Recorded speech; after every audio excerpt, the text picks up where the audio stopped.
what is a successful life for you? If you could take away all of these external metrics, when you know what fulfillment looks and feels like for you, that awakens one of the greatest energetic sources within us. Simon Alexander Ong is the author of Energize, a best-selling book on energy and performance. He works with leaders and creators around the world who want to perform at a high level. Energy I see it through 4 dimensions: physical, mental, emotional, and spiritual. In many cases, when we think about energy, we only focus on the physical. Mental energy is all about your mindset. Emotional energy is all about relationships. And spiritual energy is all about meaning and purpose. Simon's work focuses on energy as what's underneath productivity, creativity, and leadership. The difference between energy management and time management is that time management assumes your energy is constant throughout the entire day, whereas energy management appreciates that it fluctuates throughout the day.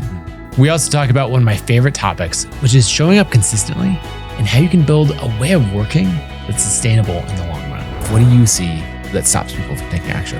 I think there are 3 things. First 2, fear and self-doubt. And the third is... Simon, how long have you been a creator?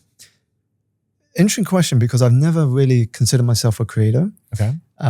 People have labeled part of what I do as being a creator because I have a YouTube channel.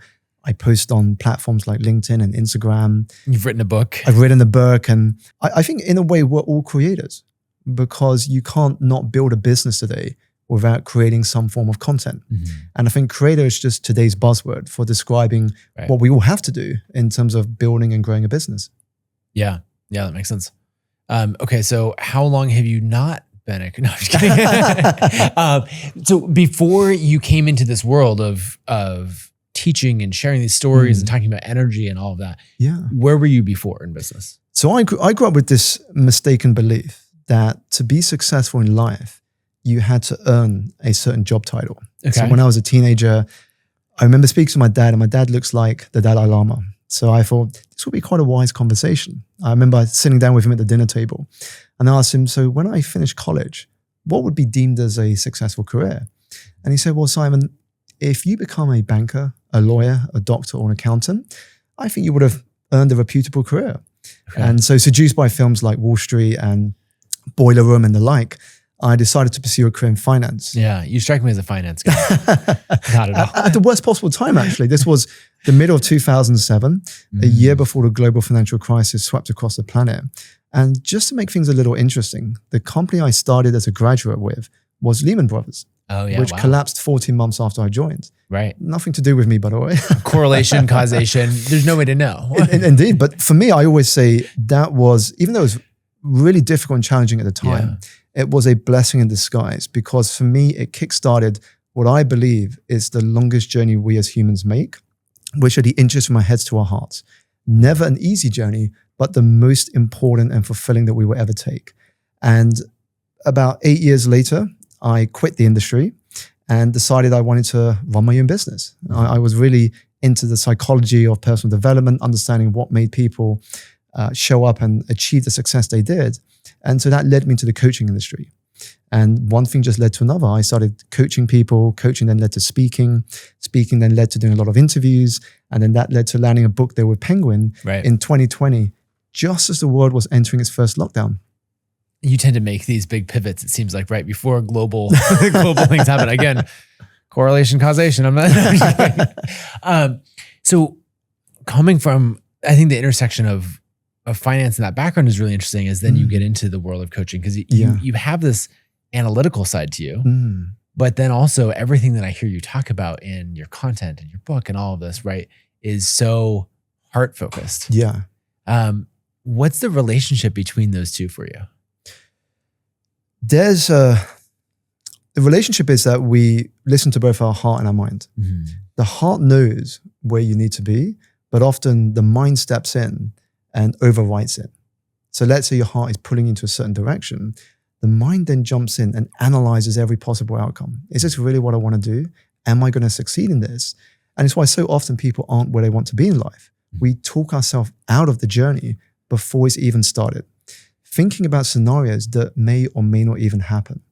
But what we come to realize, or at least I did, as I began in this journey, is that we live in the feeling of our thinking moment to moment to moment. Okay. So your life is essentially what you choose to see. If you choose to see failure, if you choose to see setbacks, if you choose to see why it can't be done, your mind will go out and find reasons for it. But if you see possibility, if you see potential, if you see that there could be a way forward, your mind will go out and find it. So you're just sending instructions to your mind all the time, but it's the awareness to know that that is what's causing your reality to be the way it is. My background is in computer programming. And that sounds like you had having one program running and then choosing to say, you know, we're going to change some code and we're going to reprogram this. Is there an example where you were able to reprogram yourself and like choose to see something different and then have a different life experience because of it? Absolutely. So one of the things we can't avoid in today's world is logging onto social media and looking at what everyone around us is doing. And so the trap that I used to be in is I would look at what everybody else was doing and I kept comparing myself to them. I was thinking, well, they achieved this amount of success because they had certain resources. They had the right network. And if I continued to choose that line of thought, I would never have started in terms of my journey to what I get to do today. But what I learned is a simple reframe that instead of looking at others for comparison, look at others for inspiration. So instead of saying, well, why can't I do it? How come they've got there? They're just lucky. Right. Ask yourself, what can I learn from how they've got there? What can I learn from how they're doing what they're doing? And then how can I just start testing? How can I start experimenting and see what works and what doesn't? So I find my own path forwards. And ultimately, the only person we should be comparing ourselves to is who we were yesterday. Okay. If we are constantly better than who we were yesterday, eventually we get to reap the rewards. So was there someone specific that you were comparing yourself to that you then shifted? Just everyone ahead of me. Yeah. Just as soon as I got into this industry, I was just following lots of people doing incredible things and I would just consume. But then I realized that when it comes to social media especially, you have two choices because social media is just a tool at the end of the day. You have the choice to just consume or you can use what's available to create something of value. And that's what I wanted to do. I wanted to start using it in a healthier way so I could grow not just my brand, but build awareness about what I did. So what did that shift look like as you got into, what were the steps that you took to step into that creator role? So when I first started, it was just me going to networking events, speaking to people, giving people an experience of what coaching was like. And then on social media, what I started doing was just documenting my speaking. It was showing people behind the scenes, it was giving people highlights of my speaking and just writing my thoughts onto articles, onto posts, blogging at the time. Your blogging was the thing that was doing really well. That's how people found out about your work. And then just trying to build a profile on these different platforms. And I found that over time, that's how people came across my work. It wasn't Google anymore. I mean, some people would still search looking for your work specifically, but people would go straight onto platforms like Instagram or YouTube or LinkedIn to learn about who you were. And then they would want to have a conversation and see whether they wanted to do business with you. So something that you've talked about really a lot is energy. And the reason I asked how long you've been a creator is I'm curious about how you sustain that energy over a long period of time, because something that I see so many creators do is burn out pretty quickly. And they might get to a tiny fraction of the reach that they hope to because they burn out after 6 months or 2 years or that sort of thing. And I'm now at 14 years in the creator industry. I think plenty of other people are at, 5 years before they get traction or all of this. And so when it relates to creators and burnout and their energy, like what do you see people getting wrong in both how they think about it and then the day-to-day actions that they take?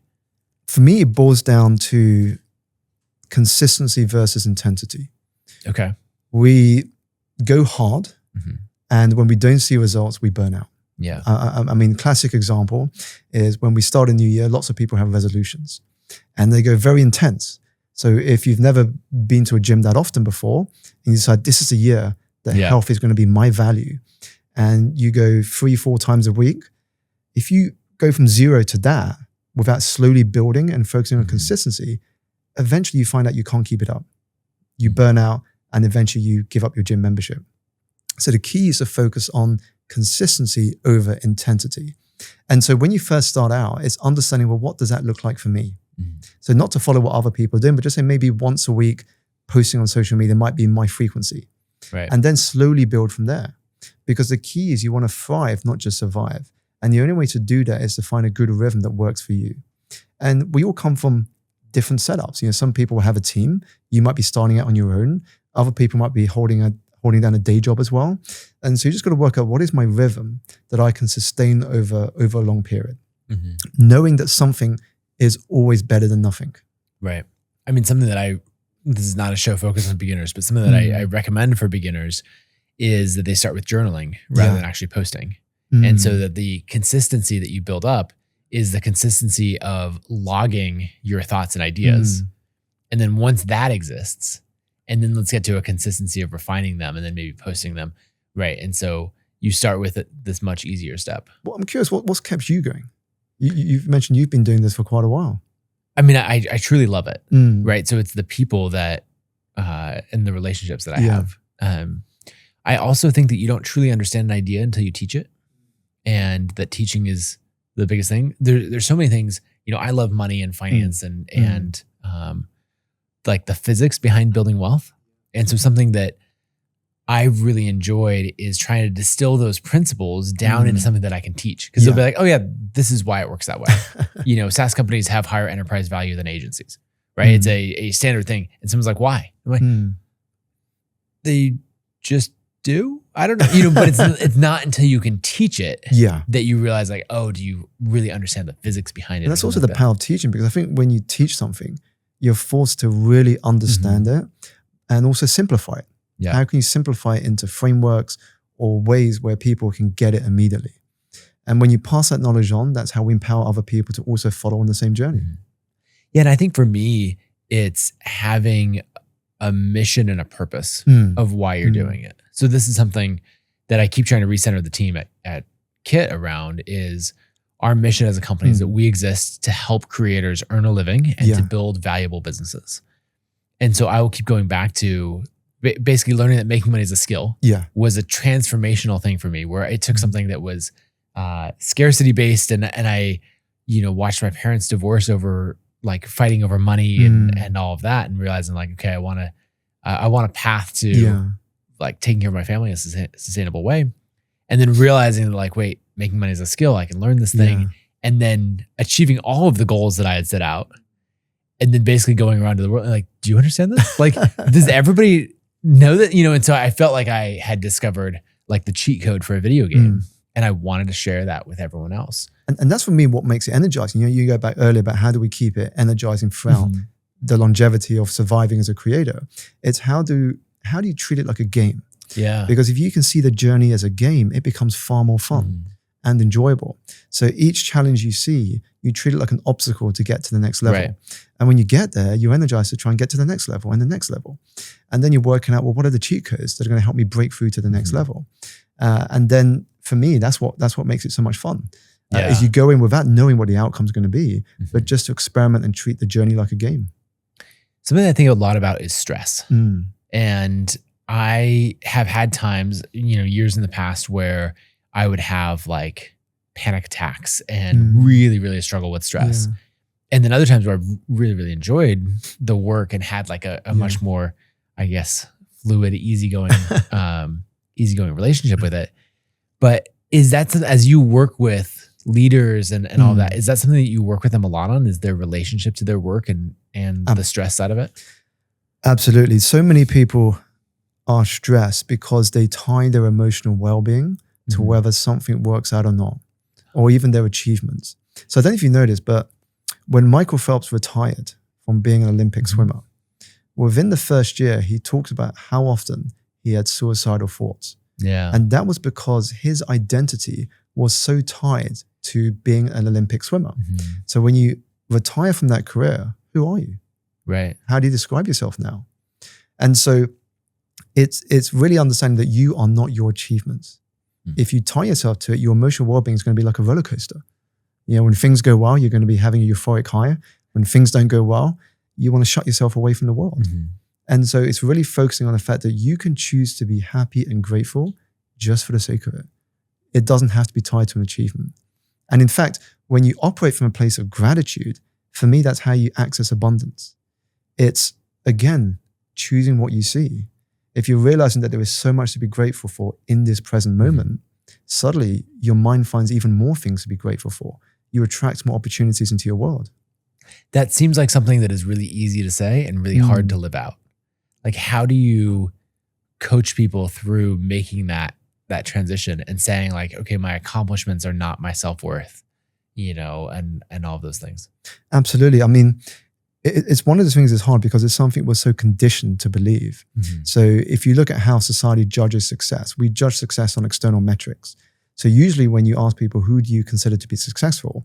The traits that go into their determination of who's successful are things like how much money someone is earning, their status, their job title, the company they work with. But if you were to take all of that away and really ask someone, well, who are you without those things? A lot of people can't tell you because they don't know what that is. And so in a way, when we talk about wisdom and when I'm teaching people to become wiser, I always say wisdom begins with knowing yourself. Okay. Who are you? What do you stand for? Ultimately, what is a successful life for you? If you could take away all of these external metrics, you choose what is a successful life for you. What would that look like? And it's starting from there. It's having clarity of purpose, because going back to something you said earlier about purpose, for me, when you know what your purpose is, when you know what you're working toward, when you know what fulfillment looks and feels like for you, that awakens one of the greatest energetic sources within us. It's what wakes us up in the morning. It's what pulls us forward. It's what allows us to do more than our basic job description. Okay, so going to that stress, I want to give listeners a handful of tools for dealing with that, because I find that most ambitious people that I come across, and if you're listening to this show, you're probably an ambitious, very highly driven person, are going to encounter a lot of stress at some point. It might be self-inflicted. It might be whatever comes up from family, from work, from anything else, opportunities you've taken, the ones that you've missed out on, whatever else. And I want to give it a series of tools. And I'll kick off with one, and then I'd love for you to share one. One thing that really helps me is thinking about life as a video game, like you're talking about, and there being a series of levels. And so looking back, so I look at a problem today that feels crushing to me, where I'm like, I don't know what I'm going to do about this. This is so stressful. And I will set that aside for a moment, and I will think back to a time a few years ago that I felt the same way. So like an example would be figuring out how to lead a company through a global pandemic and lockdown and everything else. And that felt crushing at the time. Now I look at that and I go, oh, that'd actually be pretty easy. Not easy, but I know how I would do that. Past me was crushed under the weight of that stress. Current me would be like, that's fine. I've grown enough. And so that reflection in time realizes, oh, I have leveled up as a leader, as a human, all of that, to the point that what was crushing before is manageable now. And so now I can go forward in time and say, okay, so the thing that feels crushing now, I bet Nathan 3 years from now will go, okay, I wish my problems were that easy. And so using time in that way and personal growth to put things in perspective. So for me, there's three things that come to mind. The very first thing is when you feel stressed, especially if you're going through a very tough situation right now or a period that's challenging, the hardest thing is focusing on that challenge now, because it just makes you more stressed when the more you think about it. And so the first thing you want to do is you want to distance yourself from it.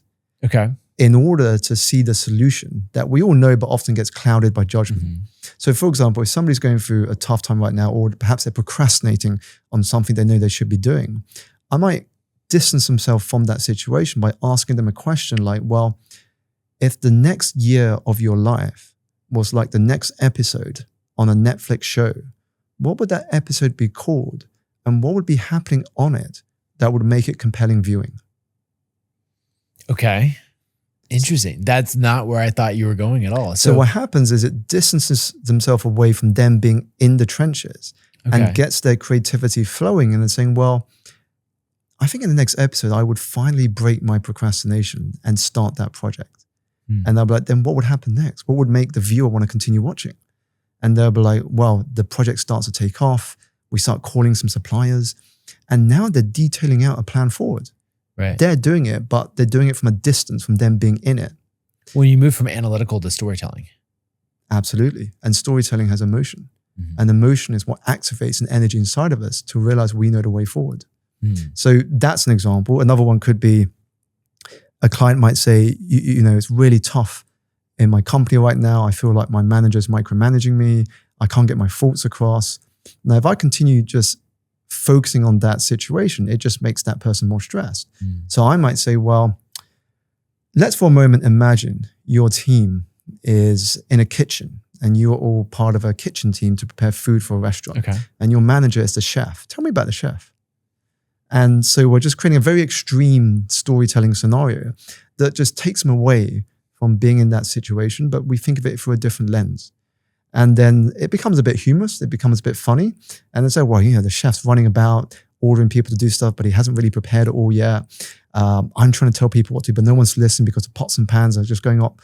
Steam is coming out all over the place. And then we might say, well, how are you going to get the chef's attention? And so we're coming up with a solution, but through a different path.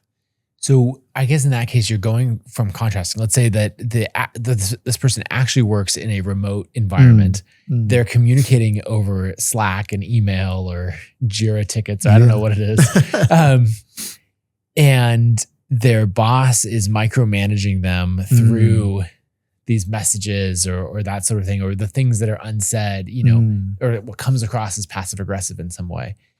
And what you're doing is you're taking it out of that real environment. Yeah. And you're going into... You're switching up the environment to get them to see their same situation through a different lens. So for example, in that situation, I might say, well, let's take you out of you and put you in your boss's shoes. Okay. How do you think he receives information best? And so we're just shifting perspective a little bit. It's like I had a recent conversation with a potential client, and he was telling me about all the things that were worrying him and all the things he needs help with. And he felt drowning in all of these challenges. He told me he's a family man. And so I just said to him, imagine you've come back from work and your children come up to you and one of them before leaving tells you the exact same thing you've told me. What would you tell your son or daughter if they told you what you just told me? And suddenly he's formulating answers and he's formulating advice, because deep down we have that knowledge, we have that wisdom, but it's just having the courage to listen and follow through with it. So that would be one.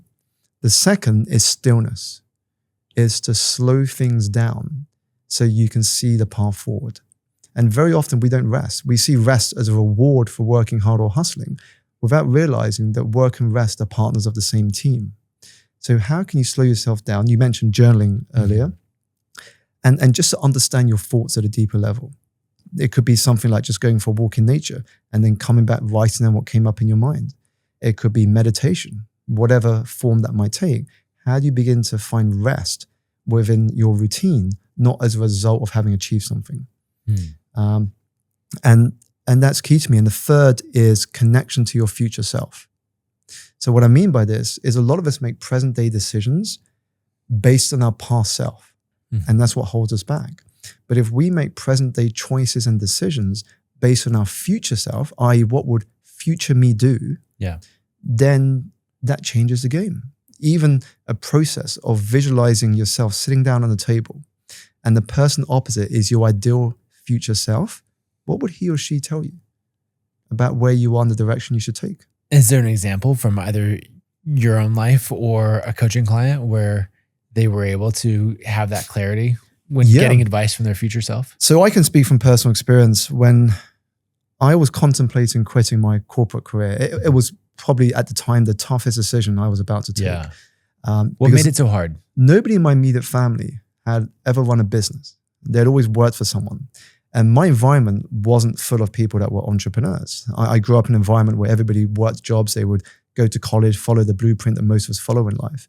And so what made it hard was, if I quit this job, what would my parents think? What would my friends say? There was a lot of thoughts running through my head. And so what I started to do was to close my eyes, imagine myself walking to a room where there's a table in the middle, pulling out the chair, sitting down, and seeing my ideal future self in front of me, and just asking him, what would you do? What would you do? What path should I take?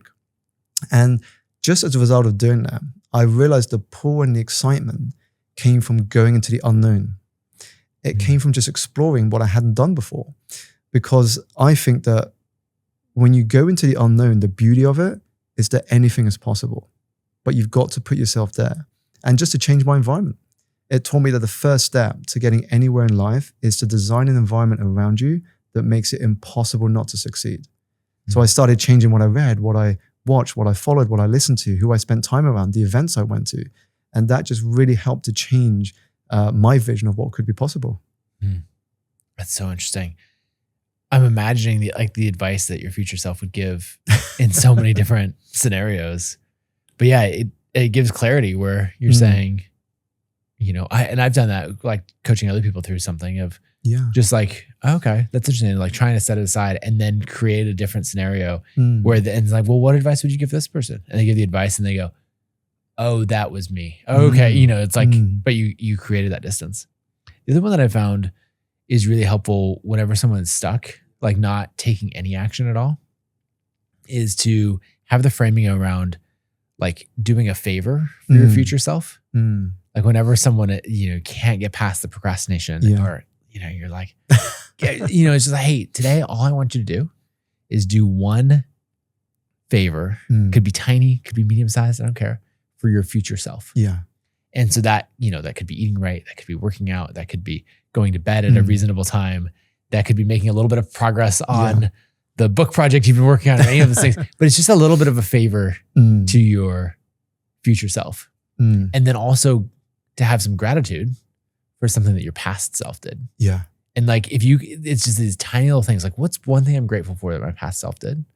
Okay. Well, I'm grateful that my past self sat down for 30 minutes and made progress on the book I'm trying to write.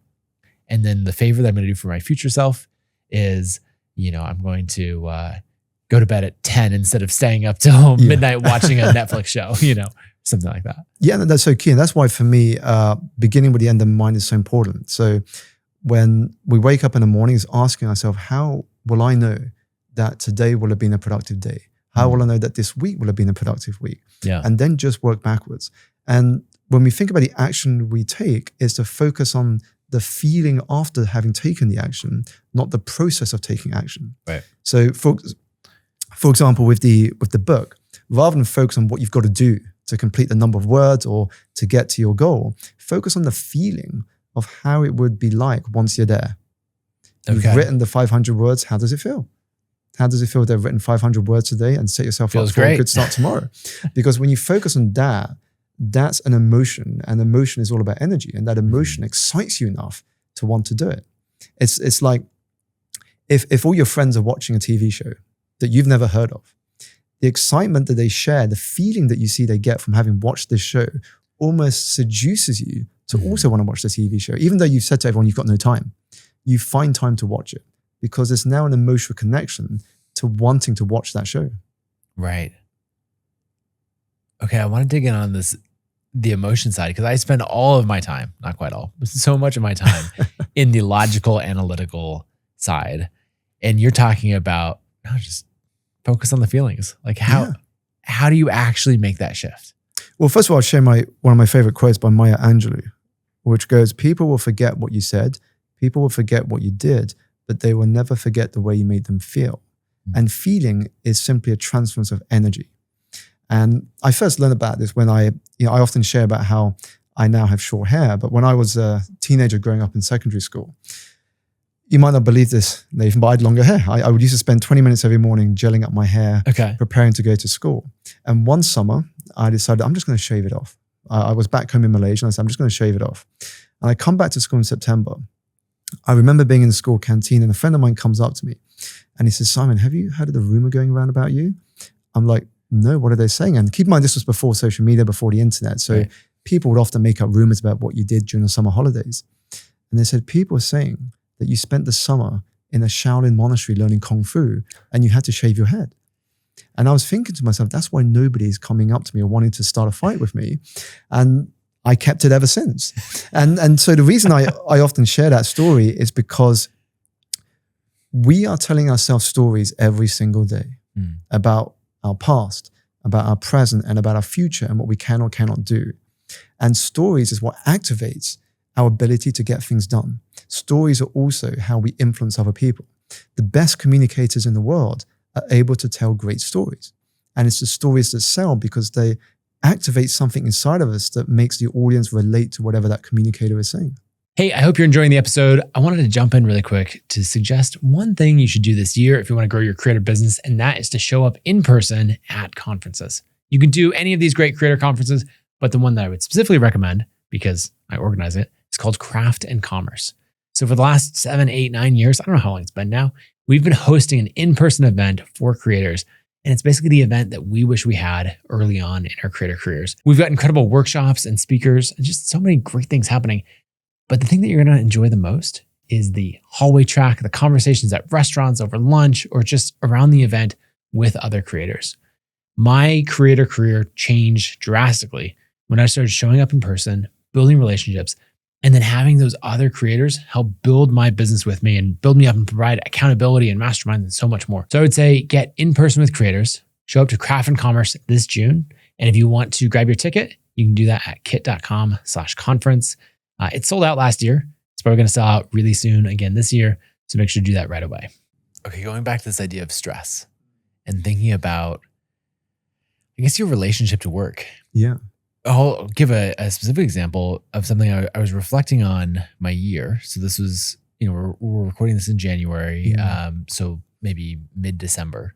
And I'm sort of reflecting on the year and realizing that we accomplished so many incredible things this year. But the first thought when I was like, what was 2025 like? I was like, oh, it's stressful. And then I went back and I realized we actually took all these amazing trips as a family. Like I had a really good balance to the year. I did so many of the things that I wanted to do, but stress is the thing that stood out because of like some tough team transitions at the end of the year. And like, it was more of a recency thing.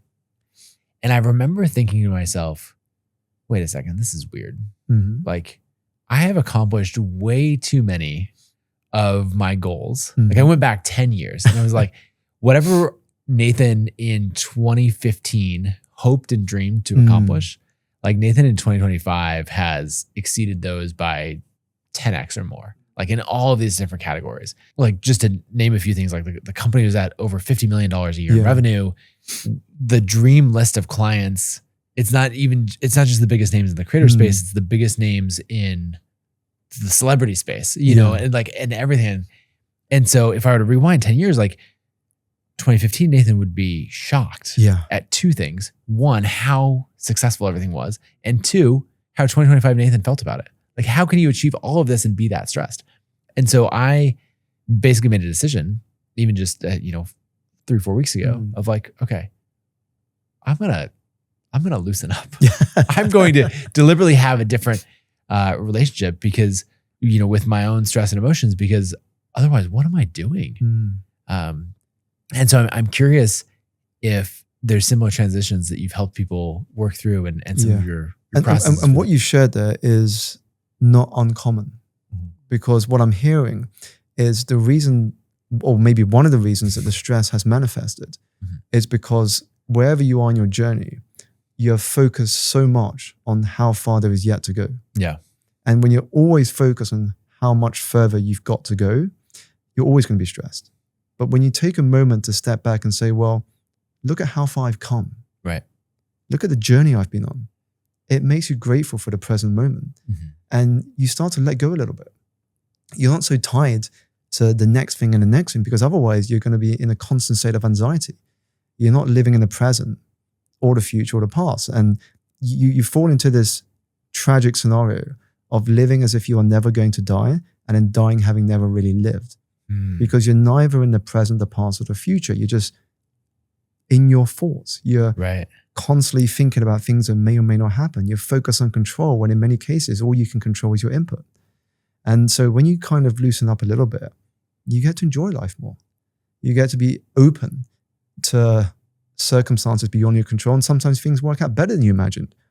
But when you start to try and control everything, that's what creates stress. Because stress happens when an expectation does not meet what you were thinking about. So you might expect something to happen, it doesn't happen, that creates stress. So loosening your control on the outcome being exactly the way you want it helps to reduce that feeling of stress. One of my favorite authors and entrepreneurs is Jason Fried, who founded Basecamp, and he wrote a bunch of books, Rework, Getting Real, all these great books. And he talked about learning to play the drums. And, as he's playing the drums and all of that, his teacher is like, you have to loosen up. You have to hold the drumsticks loosely because you're not getting the sound and all that. You're death gripping the drumsticks and it is not working. And that stood out to me so much because I was like, wait, that's what I'm doing. I am controlling, I'm holding tight and I'm trying to shape and create this outcome. And you could immediately see how if you were doing that, like nothing is going to sound right in the drums and it's not going to work well in business or life at all. Yeah, but I think it's a really hard shift to make. That picture you've created is the equivalent of somebody holding so tight on something, focused on a particular result and trying to force something through when life doesn't always work that way. And it reminds me of Wing Chun. I don't know if you heard of Wing Chun. It's a form of martial art. Yeah. But it was actually invented by a female. It was invented by a nun. And the reason she invented Wing Chun was because she was challenged to fight a man. But of course, strength versus strength, she couldn't win. So the reason she designed Wing Chun was she observed animals in their environment. And she wanted to understand how she could beat the other person's strength, but without having strength herself. And it was simply by loosening up, by loosening her grip, by going with the flow and using the person's strength against them. And that's how Wing Chun was born. Wing Chun was simply her understanding of how to beat the person in the fight. And she actually won the fight simply by loosening up and using the opponent's strength against himself. So if we take that into the practical world, what's an area of your life that you were able to loosen up and not be so attached to the result? And yeah, I think for me, it's certainly been parenting. Yeah. Parenting. Yes, control that child and see how well that works for you. Parenting is tough because as parents, you naturally have certain expectations that you want your child to meet. And you hope they do certain things, make certain choices and decisions, but you realize you can't control them. They're their own person and every child is different. And this is why you might have the first child and it's like, oh my God, I really enjoy this child. They're so well behaved. They eat and sleep so well. And then you have a second child that's completely the opposite. No, and you second children are never. What went wrong? And so I think parenting has taught me so much about loosening up in the sense that you can't control every aspect of that person. You can only guide them. And that's why I think there's a lot of similarities to leadership. You can't control every single team member and employee. All you can do in your position is to guide them towards a compelling future that you then hope they make the right choices. And so with my daughter, it's giving her the emotional space to share what she's going through and simply acting as that guide. And one of the things I learned from psychologist Adam Grant, actually, he speaks a lot about this in some of his work, is that children, as they grow up between 0 and 10, their default when they experience something for the first time or they're nervous about going to school or doing a new activity is they go straight to mum and dad and say, Mum, Dad, what do I do? I'm a bit nervous, or I don't know anyone here. What do I do? Now, as parents, we jump straight in. We offer advice, we give them help. And this is kind of the same for adults in the sense that when you have a partner who may has gone through a tough day at work and your partner comes back and they share what they've gone through, automatically we as the other person, we feel like we have to jump in and offer advice and guidance. Now, what he said is that you want to spin it around to try and get them to coach themselves by you being vulnerable. So vulnerability being a path of connection.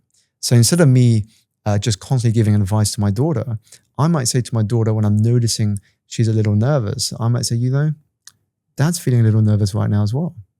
And she might go, really? You get nervous as well? I'm like, yeah, I'm speaking at this event next week. It's the biggest audience I've ever spoken to. And I'm feeling a little nervous because I don't really know the audience that well. What tips do you have for me? And suddenly her eyes light up and she goes, well, Dad, you've always done this and that, and they've always enjoyed it. And so suddenly they come up with the most purest forms of wisdom and advice. But for them, it's almost like they're talking to themselves as well. So when they next experience something similar, the child is thinking, actually, I can just do the same thing. So they're learning to build that resilience. and the fact that they can trust their own wisdom. It's a very similar thing as, what would your future self do or all that. But in this case, it's just, it's a different person. And so you're giving them that distance from the problem. I think telling those stories is so important as well. And it's trust as well. It's trusting that you've done the best you can, and whatever they do, it's really up to them to take it forward. In the same way that in the business, I've spoken to a lot of different companies, and I've noticed that the teams that feel that they are trusted, supported, and appreciated always perform better. Right. Because they have been given a freedom to do what they were hired to do, and are just guided towards activating their full potential. Yeah. I'm thinking about, this idea of control and trying to control the outcomes. I was doing that a lot in parenting. I have 3 boys. They're 14, 11, and 6. And my 11-year-old really struggles with a lot of things, with his school, with just really a lot. And the more I tried to shape and control the outcomes, the worse it got. And the last few months, all I've tried to do is spend a lot of time with him. And so we're doing a massive construction project on a fort that he wants to build in the backyard. And he's talked about it for a long time. He wants to build a hobbit hole in the backyard. We have a little farm and there's like a hillside and all of that. And at first that was a ridiculous project and I don't know how to do that and all of this. But I realized that when I didn't know how to help him, I was trying to control all these things. And I thought instead like, what if the only thing I tried to control was how much time we spent together? Yeah. And so I said, okay. Finally he was like, Dad, let's, can we build a hop hole? That's instead of saying like, what are we even doing? Like that's the thing. I just finally said, okay. Because I knew it was something that was going to give us, a project that was going to take hundreds of hours of us doing things together and just being. And the key is you're doing it together. So you're learning together, you're being challenged together, and even asking him, well, what do you think we should be doing next? And that brings you into the present moment. It's like over the Christmas holidays, my family, we love doing jigsaws together. Yeah. And the reason is because you're not distracted by any technology. You're just focused on building the jigsaw and you're doing it as a team, and that's quality time. And when we finish the recent holiday period, I remember asking my daughter, because I'm getting her to do some regular reflection. And I asked my daughter, what was the most memorable thing you did in the past 2 weeks? And it wasn't the present. It wasn't visiting Santa. It wasn't doing all of these outings. It was simply, I just enjoy spending time with mom and dad. And what we realized is that the greatest gift we can give to someone else is our energy and our presence. Not time, but energy and presence. And children especially can feel that. They can really notice that. They can notice if you're distracted or your mind is elsewhere, or they can tell whether you're actually present with them, listening to them and connecting with them. You actually just gave me something about, I'm going to change how I interact with August, my son, on this project. I have the plan. Like we drew up, we know what to do, but I have more of it in my head. And so he's like, Dad, what should we do next? I'm like, okay, well, we need to run electrical before we can put in insulation. So why don't you grab the drill and start drilling these holes and we'll run electrical wire and all of that. What I should do instead, and what I'm going to try to do when I come home from Dubai, is to ask him, okay, let's go work on the hobbit hole. What do you think we should do next? And I bet he would get, we're far enough into the project. There's probably 4 or 5 things that he'd be like, well, let's do this part of it. I'm like, great. And let him drive more of that. And that's holding it even more loosely. And because even though we're spending a lot of time together, it's still pretty outcome focused, right? We are building this thing. But if I ask him, hey, what should we do next? Then it's so much more presence focused. But it also feels like they're valued. Yes. That my contribution is valued. Like one of the things that I do, and I share a lot with companies as well, because I think it's important when they have their team meetings, is often in team meetings, it's the same people speaking, it's the same people contributing to decisions. But if you can find ways to include people, you actually find not only does morale go up, but productivity also accelerates as well. And so we have a family committee, and it's a way to kind of get my daughter involved more in what we do, and not for her to be just told what to do. So it might be, for example, we're going cinema, and last time we went to the cinema, it was dad's choice of what to watch. And then it's okay, the next time it's your choice. And the next time it's mom's choice. And so now they feel like their contribution is valued. Or we're doing the chores this weekend. What chore do you want to do? And we just put all the different choices on the table. She gets to pick, but it's one that she is naturally drawn to and she wants to do. But then we're going to do some as well. So then it feels like you're really operating as a team, and she feels like what she shares, what she tells us, it's also valued, it's listened to. And I find that really gets her involved, and she wants to actually contribute. She actually wants to help us. Yeah, I love that. Okay, thinking about this level of intentionality and energy as a leader, how do you think of and how do you coach people to show up at like the energy that they bring to their companies? Absolutely. So energy, I see it through 4 dimensions. And I see it through 4 dimensions, which are physical, mental, emotional, and spiritual. Okay. Now, in many cases, when we think about energy, we only focus on the physical. It's things like get more sleep, have a healthier diet, do more exercise. And those are things we can see as externals the most. But the invisible stuff is mental, emotional, and spiritual. Mental energy is all about your mindset. It's your creativity and how you respond to things that don't always happen the way you expect. Emotional energy is all about relationships with yourself and the relationships with those around you. And spiritual energy is all about meaning and purpose. And so if we look at the world around us, a lot of people I see are exhausted, not because they are physically doing too much, but because they are doing too little of the things that bring them joy, and they're running someone else's race. They haven't figured out for themselves what success means. And the way I explain this to people is, I imagine you and I were to go to a buffet. Now we go up to the food stations, we pick up our food, we come back and we sit down. I guarantee you that we would not sit down with the exact same looking plate of food. And it wouldn't be in the same quantity, it'll be very different looking. It's the same with success. So we need to look at all of the influences and inputs as just inspiration. And what do we take from that to design our own philosophy, to arrive at our own definition of success, and then work towards that? So that's all to do with spiritual energy. We talk about it a lot in popular culture. In Star Wars, they call it the Force. Yep. In Maori culture, they call it mana. In my Chinese culture, they call it chi. But we don't actually think about it when it comes to ourselves.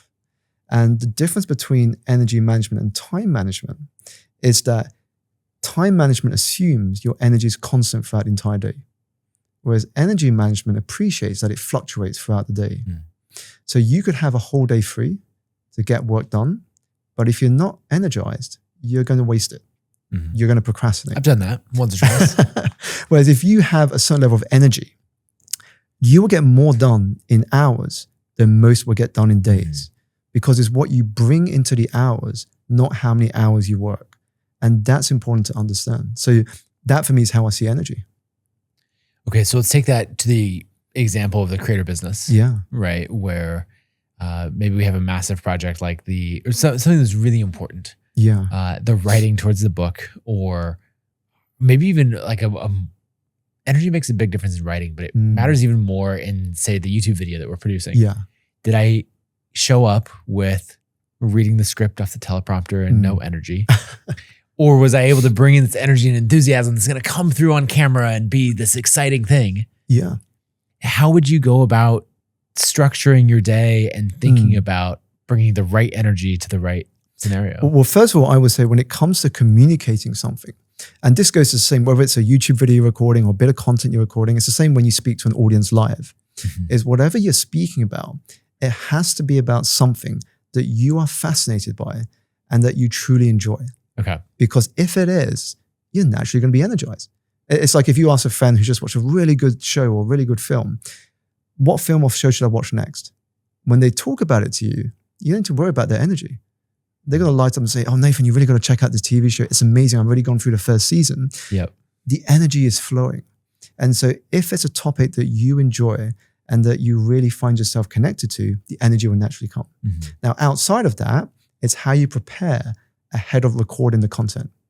Are you kind of doing it last minute where you're rushing to get it recorded? Or are you doing it in a way where you've prepared, you set things up, and you're ready in the right state to record and get that energy across?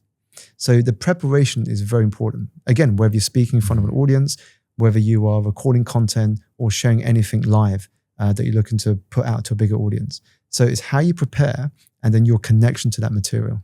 Are there things that you think about, not just energy on a daily basis, but on like across a week or a different period of time? Yeah, I see it as seasons. So there'll be seasons in your year where you know your energy is going to be tested more than others. So for example, we've mentioned book a couple of times. So if you've got a book about to launch, you will know that in the 4 to 8 weeks before the launch and the 4 to 8 weeks after, it's going to be pretty intense. Yeah. So you might be doing a lot of podcast interviews. You might be doing a lot of PR related activities, traveling, book signing, traveling. Yep. And so if you know ahead of time the impact it's going to have on your energy, you can say no to a lot more things ahead of time. You can clear the diary ahead of this season picking up, just so you have the energy to deal with whatever's going to come into your inbox. So that's how I see it. I see my year as seasons. So summer and Christmas, for example, what I call the quiet seasons. And I use those seasons to reflect, spend time with the family and just disconnect. And then there'll be particular points in my year where business really picks up. You know, beginning of the year, towards the end of the year, where there are big conferences going on, where people want to book me to speak, or I'm launching something that I need to just block out a bit more time for, just so I've got the energy to deliver whatever it is I'm looking to deliver with the best that I can do. Are there, what other energy decisions have you made in your life to make it so that your energy most matches the way you want to show up or the outcomes that you're trying to create? I think it's a mindset as well. If I'm going to mental energy, I'm a creative, which sounds weird coming from someone who used to come from finance. Right. But I love thinking differently. And for me, creativity is one of those skills that is going to become, if it's not ready, is going to become so much more important as AI takes over a lot more of our functional skills. And so creativity is just the ability to see things and do things in a different way, often in ways that has never been done before. And that for me is what really gets me going. It's really understanding how can I do something in a way that has never been done before. Now in marketing, they call this UTP, which stands for unique talking points. So what happens is when you build unique talking points into your business or what you do, people can't help but share about it on their social media, on their platforms, because you in effect turn your customers and your audience into your marketers.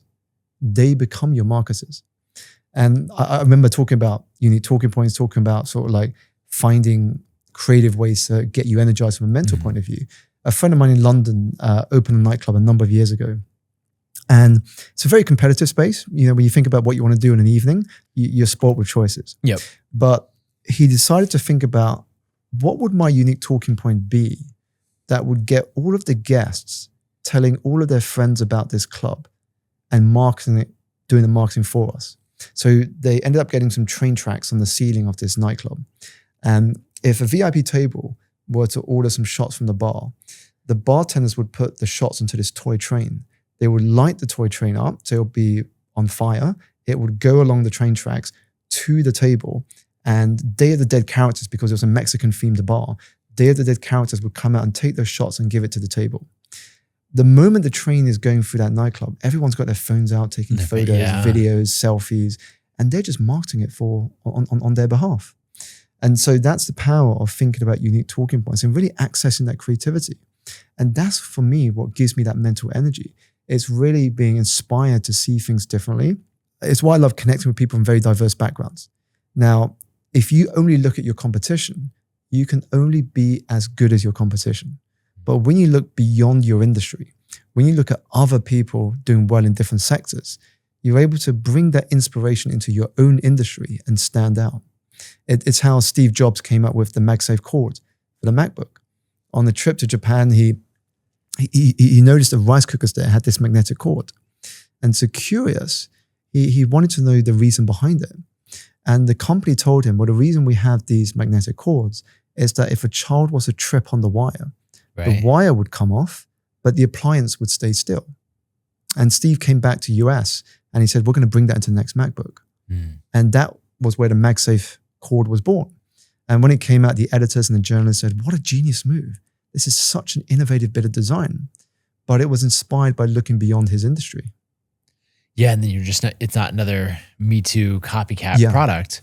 it pulled from a totally different place. And I'm thinking about the rice cooker that we have. And it has that magnetic cord, right? Because the last thing that you want to do is to drop a rice cooker on a small child. Absolutely. And so that's why for me, to keep me energized throughout this entrepreneurial journey, I'm always seeking to learn from people with different backgrounds who are successful in different ways.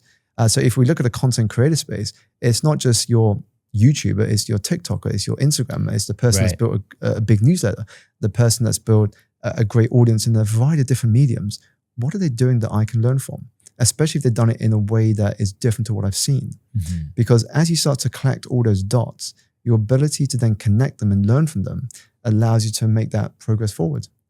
There's so many examples of pulling from different industries. Two that worked really well for me. Yeah. One is when I was in the design space, I would see all of these web designers put their work on these gallery websites. Yeah. So it was like CSS galleries or that sort of thing. And it was all of the trends in design. And then people would copy that and everybody sort of made things that looked the same. And they needed inspiration. And so they went to their peers and they got inspiration. And sure enough, it all trended towards one area. What I ended up doing that I found was much better is I found that clothing brands in particular would have really great source of design. So I would go to like Banana Republic in the mall, and they would have like their fall collection would have this interesting blend of colors and textures and typography. Or you look at the clothes themselves and the tag on it would have like an interesting texture to it. And it's like, oh, well, what if I build a website that's inspired by this fabric, this texture, and the font that they chose? And I was, fairly blatantly copying from something, but it felt totally new in my world because I took it somewhere completely different. But that's creativity for you. Creativity isn't about inventing something that has never been done before. Right. It's about creating something as a result of your influences. You're drawing from different things to give birth to something new, but it's influenced by things that already come to pass. Yeah. And so that's all creativity is.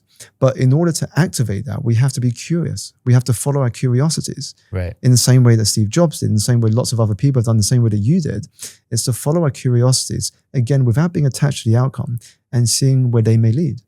And often they can lead to very interesting insights, opportunities, or introductions. Yeah, I love that. The other one that was important for me is the blend between the startup world and the direct response marketing world. And so the first book that I published, I had a long form sales page, which in the direct response world was very, very common, right? Long form sales pages, the copy is very, very important. We're addressing all of the obstacles, but they would do it in this like poorly designed yellow highlighter. Anyone who's spent time in that space knows that look. But then at the same time, I would go over, I spent all this time in the world of startups where simplicity, elegant, like great design really, really mattered. And so I came out with this landing page for my book and everyone's like, I've never seen something like this. And it was just the intersection of those two worlds because it was great copywriting, a long form sales page, but it was beautifully designed. And it's like, I just took two industries, like very, very common practice in two different industries and merged it together. And everyone's like, I've never seen this before. And you're like, and that's originality in motion. You just connecting different industries together. I mean, this is how we launched my first book. I mean, we partnered with the Connaught Hotel in London, which at the time was the world's best bar. And my book is called Energize, and they designed an energized cocktail. Okay. And so for the first few weeks of launch, if you ordered that cocktail in a bar, it would be mixed in front of you and then presented on a signed copy of my book. We partnered with a celebrity chef. We did a 7-course menu where each course was inspired by a theme from my book. So communicating personal development and leadership through food. It was a unique experience. And then we partnered with an artist. And it's noteworthy. It gives you unique talking points. Exactly. It gives you so many unique talking points that people can't help but share and talk about it. And then an artist created this beautiful abstract painting based on my work. And again, things that often, in many cases, have never been done before. Right. But it's just, as you say just now, it's simply the intersection of two different industries giving birth to new thought. Let's dive into this because the book is coming out, right? If we rewinded time a little bit and you're thinking about, okay, I have a message that I want to get in front of a lot of people. First, are you tied to an outcome on that? Or no? How did you distance yourself from the outcome? So for me, it's letting go of the outcome, being grateful. So for me, if I'm honest, I was already grateful. I had a book there with Penguin. Many people would love to have a deal with a publisher like Penguin. And then to get the likes of Simon Sinek, Ali Abdaal, and the like to endorse the book was for me already a huge win. So for me, whatever happened after that was a bonus. But for me, in terms of the marketing, it was like, well, what are some cool experiments I can try? And just treat it like a game, gamify the process. And we just had a whiteboard up on our wall, and we just had all of these different channels that we wanted to experiment with. And the way I describe it is a lot of authors who are about to publish, it's the equivalent of their strategy. It's the equivalent of driving through a narrow country lane, in the sense that once you hit traffic, you can't go anywhere. And so a lot of authors, when they have a new book coming out, they just go into social media they and do say, the exact same playbook. buy the book, buy the book, buy the book. It's just buy the book, buy the book. Right. The message the whole time is just get my book. But that's not going to be effective, because when you put new content out, each piece of content has to be slightly different. I mean, it can still be about the book, but it has to be something that's a little indirect. And a unique way to get attention. Yeah, because it appeals to different segments of your market. Not everyone's going to resonate with just buy my book all the time. And so when we looked at the different channels, it could be things such as what book clubs could we reach out to? So when they recommend its book of the month, suddenly you have hundreds, if not thousands of people buying the book. What podcasts could we get on? Which people could we collaborate with? What sort of stunt marketing could we do? What activations could we do? Who could we collaborate with? What events could we speak at, and so on. So with all of these different channels, and I liken that to driving on a highway. So unlike the country lane, when you hit traffic, you can't go anywhere. In a highway, if something doesn't work out, you just keep shifting lanes. Yeah. You just keep moving lanes. You're just constantly experimenting. And so that's how I detach from the outcome, is I just focus on the fun of it. Let's just treat this journey as a game. I'm already in a very good position. I'm really grateful having got a book deal and having got these incredible names to endorse the book. Let's just have a bit of fun with the marketing and see where it may go. Yeah, you're holding it loosely. You're optimizing for fun. Yeah. You're gratitude all the way through, and you're saying, what can I do that's unique? Something else that helps, I mean, it really stands out as I'm starting to come down the final stretches of finishing my own book and thinking about promotion, realizing like, oh yeah, by default, I'm just going to run the same playbook that everyone else does. And so two things is, I guess, changing the way that you brainstorm.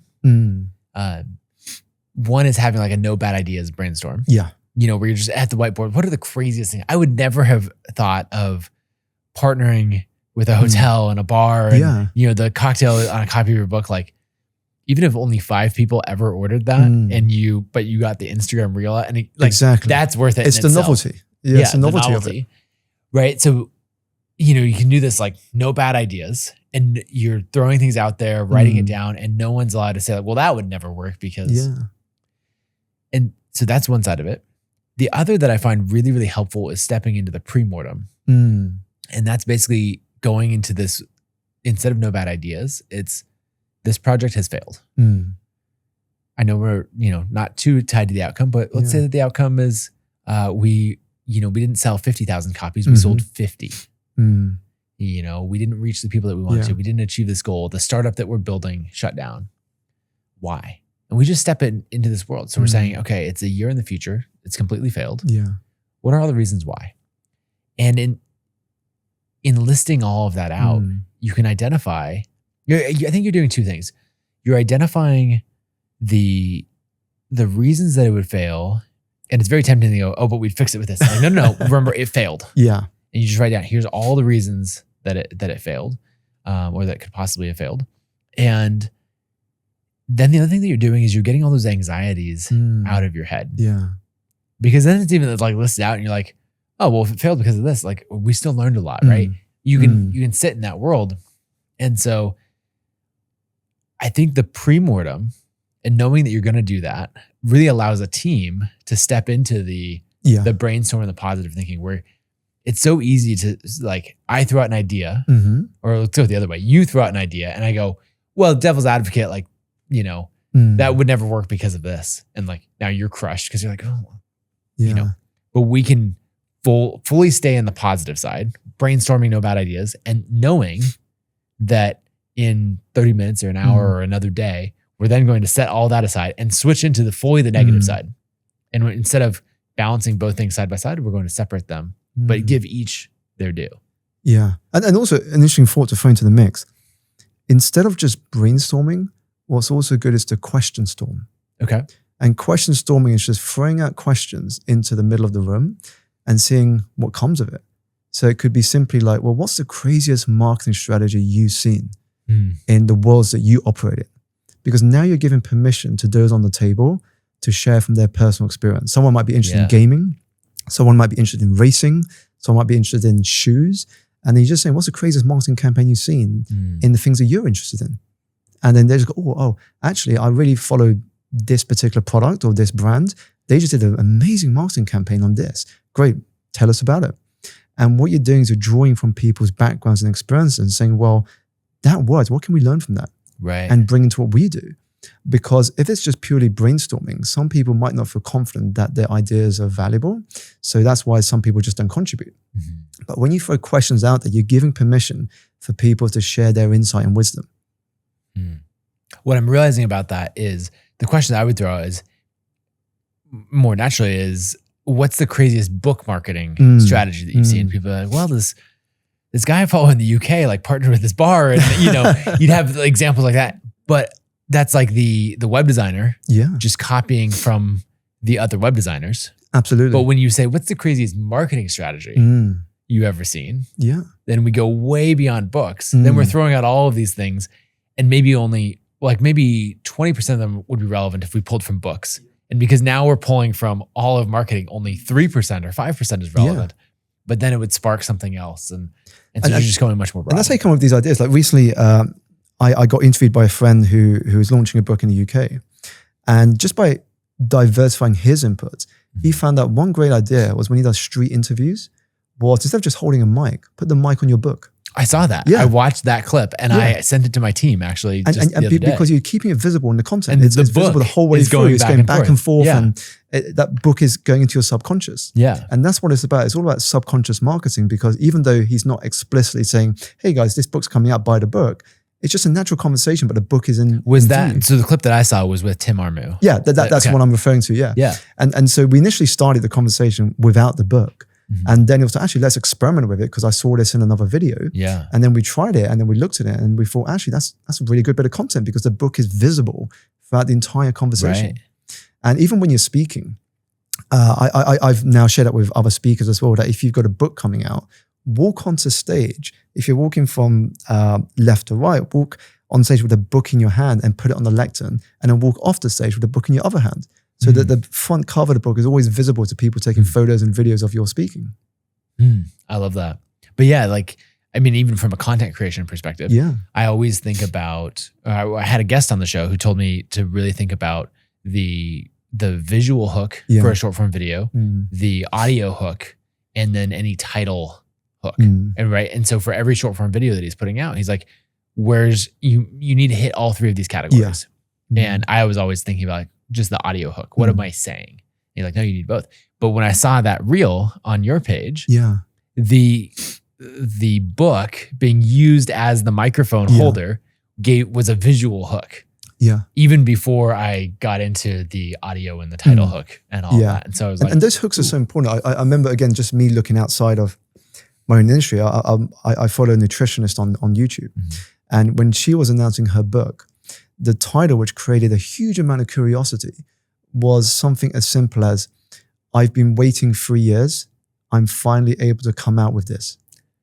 And now you're like, well, what is it? What is it? You're thinking, what's he going to share? And so it just hooks you in to want to watch the video. There's so much good stuff in there. I want to go back to energy, and particularly energy with the team. So something that I think about a lot is, what energy am I bringing to the situation? Because running a team of 10, 20, 50, 100 people are always looking to you like, is Nathan happy? Is Nathan upset? Is this a good idea? Is this not? And I naturally give off like fairly negative energy, or at least neutral. Like, I'll give you an example. At one of our team retreats, this is maybe 2 years ago, Scott, one of our product managers, who actually lives in London, he gave this incredible session about the app store that we were building. And it was super early in this app store project. And so he led this whole brainstorm. He facilitated it so well and all of that. And afterwards I came up to him and was like, Scott, that was so well done. Like, you nailed it with that session. I'm so excited. And he goes, really good. Because every time I looked over at you, I thought like, wow, he's so pissed. I'm probably going to get fired. And I was like, what are you talking about? Like, I thought that was amazing. How did you think that? He's like, And he kind of didn't finish that sentence. And I was like, I have resting bitch face, don't I? And he was like, you said it, not me. you know? But what I realized is that the natural energy I was giving off was just negative, and I didn't mean to. Yeah, it can be often unintended. Yeah. But what it tells me is that so much of our communication is non-verbal. Right. There's only a small percentage that is verbal through what we say, but the rest is the non-verbal stuff, how we look, how we react, how we respond. And often when I'm trying to help people respond better, especially if you're just in the audience and you're in a position of leadership and you want to support that person on stage, it's just to imagine it's one of your sons on stage. And one of your sons is performing in a school play. How would you respond to your son's performance? Yeah. Naturally, it's one of a proud father, right? Yeah. So it's just a picture, how would a proud leader or a proud manager respond of their employee on stage? Oh, that's such a good framing. I love that.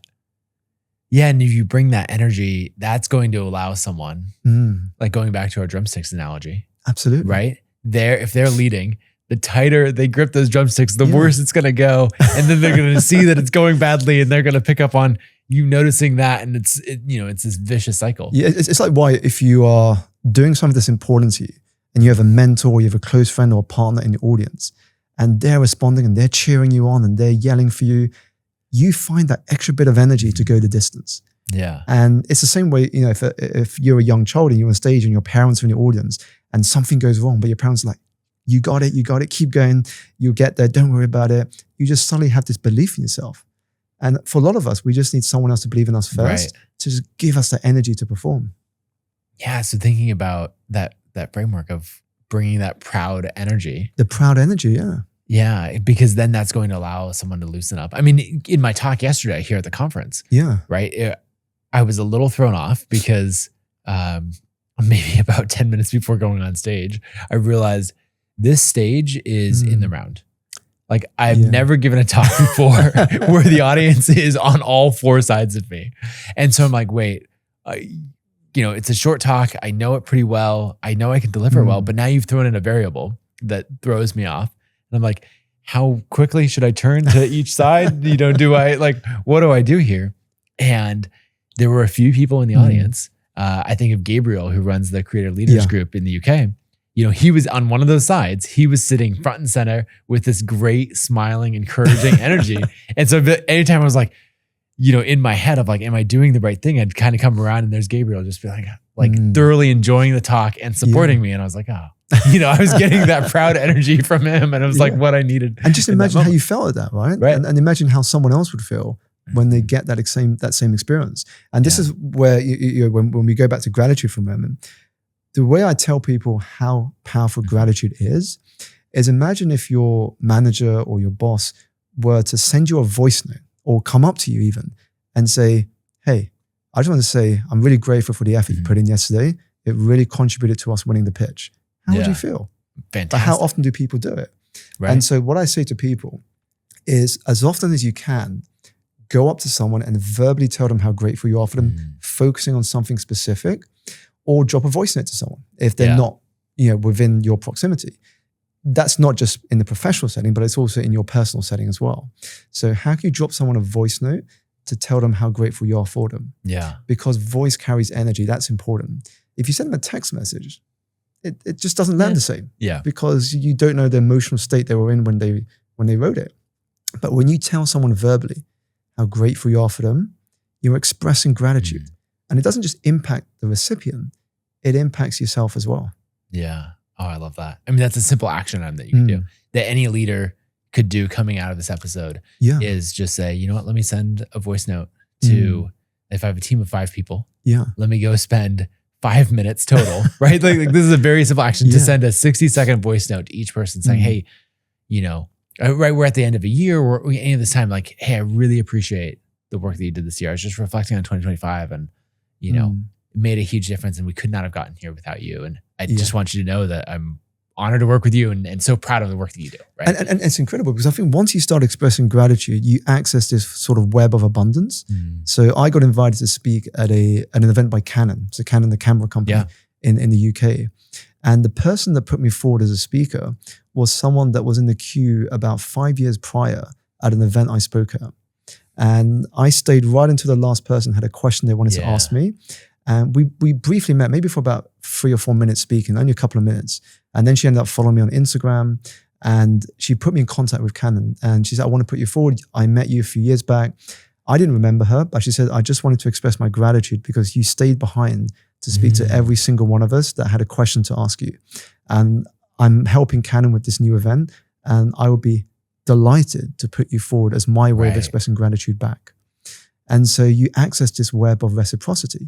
The more gratitude you put out in the world, the more that comes back. I also even just think about, all the relationships. Like the creator world is built on relationships. And it's the little things. If you listen to a podcast episode and you express the gratitude for the thing in there that you took away, or you follow up for a friend and like, hey, I was just thinking about you and really grateful for the time we spent together at that conference. Right? It gives these little touch points. It's just such a great place to hang out. It's an appreciation of the fact that you never get to the top alone. Where you are is a result of all the people that have helped you get there. Your partner, your children, your colleagues, your team. And that's why for me, the favorite part of my book is not any single chapter. It's the acknowledgement section. Because when I wrote that, it just reminded me of how important the people around me have been. And the role they've played to help me get to where I am today. I love that. Okay, the thing that I want to end on is what stops people from taking action. There's so many things where you're like, I want to do this, but I'm not going to, or I can't make myself. Or like, as you're working with clients or in your own life, what do you see that stops people from taking action? I think there are 3 things. First 2, fear and self-doubt. Okay. First, fear of the unknown, fear of what's going to happen. That stops a lot of us. Simply put though, nothing beats fear like practice. You've just got to chunk things down to the smallest possible action and then build from there. Second, self-doubt. Self-doubt stops us because we're doubting our talent, we're doubting our potential and our capability to adapt to whatever the world throws our way. And the third is trust. Trust in what you have to offer. And the way I put it is that there are always 2 sales that happen in business. The second is selling you to others, and the first is selling you to you. And until you can sell you to you well, the second will always remain a challenge. If you don't see the value that you have to give to the world, how is anybody else going to see it? But if you see worth in what you have to offer, other people will see it as well. They will feel it, and they will want to work with you in some form. Yeah. Oh, I love that. How do you think about bringing this idea of energy to decision making? Because often when we're making decisions, like the thing preventing us from action is knowing which decision to make. And so, and we're like, if you told me like, Nathan, you need to make a decision on this, like, all right, so pros and cons list, like let's spend all of our time in the intellectual space.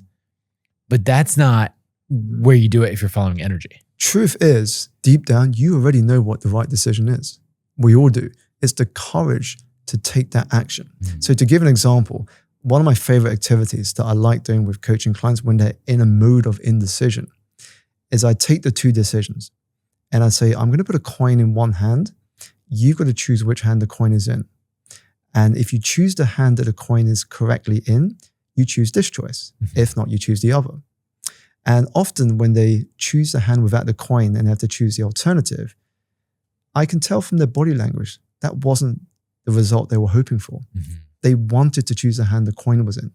And so that tells me deep down, we already know the path we want to take. It's just discovering the courage to venture into the unknown. Yeah. I've done this as well with, when you're trying to make a decision. And it sounds flippant, but you say flip a coin. Yeah. Heads you do it, tails you don't. And so someone's like, wait, you're gonna put this decision down to a coin flip? And you're like, yeah, of course. When that's not what you're doing. What you're doing is you're creating a moment. You're creating an opportunity that you can react to. It's a moment of insight. Yeah. It's a realization that you know the path you're meant to travel on. You just have to find the courage to now believe you can make it happen.